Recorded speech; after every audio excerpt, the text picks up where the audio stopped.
तो बेपरवाह जी सच्चे दाता रहबर शास्त्र नाम मालिक दाता ने लिखा है, कीमती है ये समा इसे लगाता कहां, सत्संग में आजा फायदा उठा जा, देखे जो सब नाशों।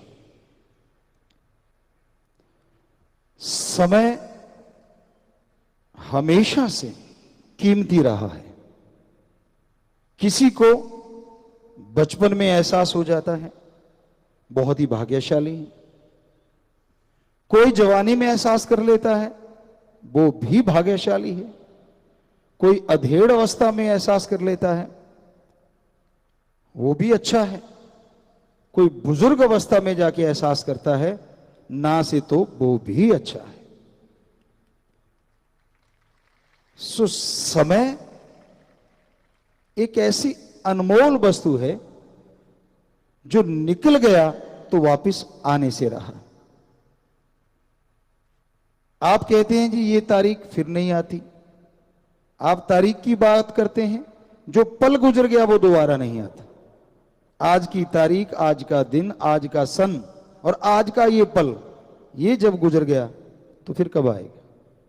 सो कहने का मतलब, चाहे आप कागजों में देख लो, चाहे वैसे सोच लो, समय कभी भी किसी के लिए ना तो रुका था, ना रुका है और ना कभी रुकेगा।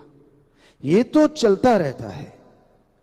घड़ी खराब किसी के हाथ पे बंदी देखिए, देखी होगी, कई होते हैं मस्त मलंग, पर वैसे कोई बांधता नहीं। आजकल तो बच्चे वैसे नहीं बांधते, क्योंकि जेब में से निकाला, अच्छा टाइम क्या है। वैसे टाइम की उनको जरूरत भी नहीं पड़ती, क्योंकि गेम ही खेलना होता है, या चैटिंग या सर्चिंग या गेमिंग, और बेचारे मसल पड़े पड़े रोते हैं। वो एक भजन हमने बनाया, सुनाएंगे टाइम के अकॉर्डिंग।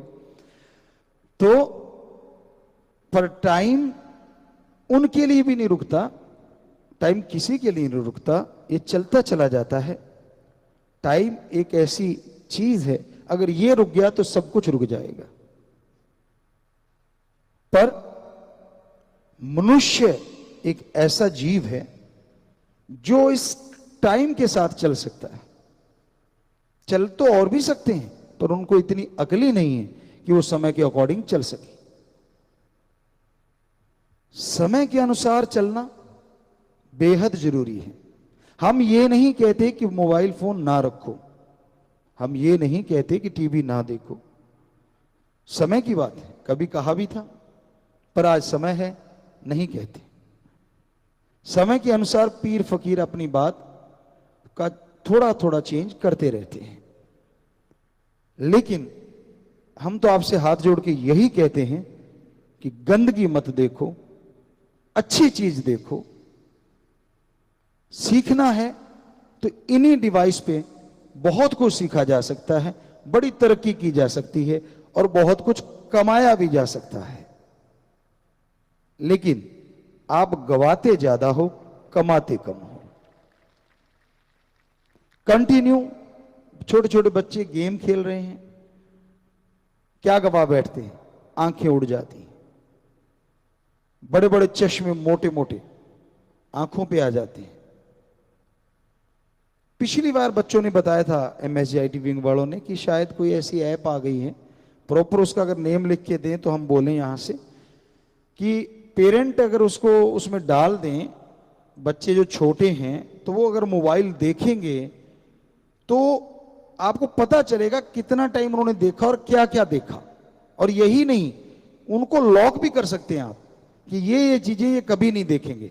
तो हम चाहते हैं, हमारे सत्संगी तो खास करके, बाकी तो मतलब हम जितने लोग सुन रहे हैं, हम सबसे हाथ जोड़ के चाहेंगे कि ये ऐप जिनके छोटे बच्चे हैं वो अपने फोन में जरूर डाउनलोड करवाएं। हम उनकी कोई मशहूरी नहीं कर रहे, हम उनके कोई ब्रांड एम्बेसडर नहीं है ऐप वालों के, लेकिन हमारा कहने का मतलब ये है कि आपका बच्चा बचपन में ही जवान ना हो जाए। समझदार को इशारा काफी है, क्योंकि बचपन की जवानी घातक होती है, जवानी जब आए तभी सही है। बचपन में वो उनके नॉलेज के लिए नहीं है। हमारे हिंदू धर्म में 25 साल रखे हुए थे ब्रह्मचर्य का सख्ताई से पालन, उनको पता ही नहीं होता था इन चीजों का। गुरुकुल में ऐसी चीजें होती ही नहीं थी। सिर्फ पढ़ाई, शरीर को बनाना, दिमाग को बढ़ाना, ये चीजें वहां सिखाई जाती थी। बड़ों का सत्कार करना, इंसानियत का पाठ पढ़ाना, इज्जत सत्कार के साथ जीना और सह सम्मान जीने की शिक्षा देना और दूसरों का भी सम्मान करना, ये चीजें सिखाई जाती थी 25 साल तक। अगले 25 साल होते थे जो घर गृहस्थ के लिए होते थे। लेकिन वो जो पहले 25 साल है, हमने एक जगह यह भी पढ़ा कि जब बच्चों की शादी तक रख दी जाती थी तो उसमें उस गृहस्थ जिंदगी की ट्रेनिंग के लिए भी 2-3 महीने होते थे। उनको सब समझाया जाता था। गजब है, कमाल है। क्योंकि बहुत से लोग इससे अनजान होने की वजह से भी बीमारियों का खरीद लेते, बीमारियों का घर बन जाते हैं। तो ये जरूरी है कि आप उस ऐप को जरूर डाउनलोड करें, अगर है तो। वो पिछली बार जिक्र चला था, उसका नाम क्या है, अगर पॉसिबल हो। वैसे बाहर कोई और आदमी अगर ये चीज कहे तो शायद कंपनी वाले से पहले कांटेक्ट करेगा, भी तेरी ऐप का मैं नाम लेने जा रहा हूं, बोल मुझे क्या देगा। तो कह रहे हैं कि बहुत सारी ऐप्स हैं, लेकिन फिर भी जो अच्छी हों, जिनमें कि लॉक भी किए जा सके, चैनलों को लॉक कर सके माँ बाप कि ये चैनल बच्चा खोल ही नहीं सकता। अगर ऐसा कुछ हो और तो वो हमें जरूर 1, 2, 3, 4 जितनी भी हैं तो वो लिख के भेजिएगा। समय है, ये समय को संभालना माँ बाप का फर्ज है। अपना कल्चर एक अलग है पूरे वर्ल्ड से, और नंबर 1 है हमारी संस्कृति, नंबर 1 है। हमने समाज को, पूरी दुनिया को अपना कल्चर सिखाना है। हमने उनके कल्चर में खो के गंद नहीं बनना। कभी ऐसा जमाना भी था जब लोग हमारे देश में पढ़ने आया करते थे। शायद यहां तक हमें याद है, 100% श्योर नहीं, शायद नालंदा यूनिवर्सिटी में विदेशों के बच्चे पढ़ने आया करते थे। जैसे आजकल वाले आज्ञा लेते, मैं कनाडा चला जाऊं, मैं यूएसए चला जाऊं, मैं फलां जाऊं, तब वहां के कहते थे क्या मैं भारत चला जाऊं। इतना मुश्किल होता रहा। हमारा रुपया उनके डॉलर से बहुत ज्यादा आगे था। यहां तक हमें थोड़ा सा ख्याल आता है, हमें हिस्ट्री ज्यादा नहीं पढ़े हैं, लेकिन हमें यहां तक थोड़ा सा एहसास होता है कि हमारा रुपया सबसे आगे था, इसीलिए सोने की चिड़िया कहा जाता था। तो वो सोने की चिड़िया बनाने वाले वंशज तो हम लोग ही हैं, थे तो वो हमारे ही वंशज। फिर हम क्यों अपने संस्कृति को छोड़ के दूसरों को फॉलो कर रहे हैं? क्यों अपनी संस्कृति छोड़ के दूसरों की तरफ बढ़ते जा रहे हैं? आप याद रखिए, पूरा वर्ल्ड एक दिन हमारी संस्कृति का कायल होके रहेगा। उनको चाहिए शांति, आत्मिक शांति, उनको चाहिए पीस ऑफ माइंड, माइंड का उनको शांति चाहिए, जो वो अशांत होते जा रहे हैं।